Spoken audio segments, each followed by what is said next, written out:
ఒక్క మాటలో తెలంగాణ ఎక్కడి నుంచి ఎక్కడికి పోయిందో చెప్పవచ్చు మీరు.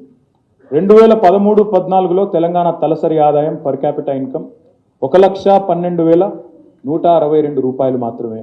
కానీ మేము దిగిపోయే నాటికి, మేము ప్రభుత్వాన్ని కాంగ్రెస్ పార్టీకి అప్పచెప్పే నాటికి భారతదేశంలోనే నెంబర్ 1 స్టేట్ పర్ క్యాపిటల్ తెలంగాణగా చేసి 3,17,115 రూపాయలతో వారికి అప్పచెప్పినాం. జిఎస్డిపి తీసుకుంటే, గ్రాస్ స్టేట్ డొమెస్టిక్ ప్రోడక్ట్ తీసుకుంటే 2013-14లో 4,51,000 కోట్లు. మేము దిగిపోయే నాటికి మధ్యలో కరోనా వచ్చినా, జిఎస్టీ వచ్చినా, డిమానిటైజేషన్ వచ్చినా, ఇంకా ఎన్ని అవాంతరాలు వచ్చినా మరి దాదాపు 13,27,000 కోట్లకు తీసుకుపోయి భారతదేశంలోనే ఫాస్టెస్ట్ గ్రోయింగ్ స్టేట్గా ఆర్బీఐతో కితాబ్ అందుకొని బ్రహ్మాండంగా జిఎస్డిపిని కూడా 13,27,000 కోట్లకు పెంచినాం. అన్నింటికి మించి ఇది ప్రామాణికం.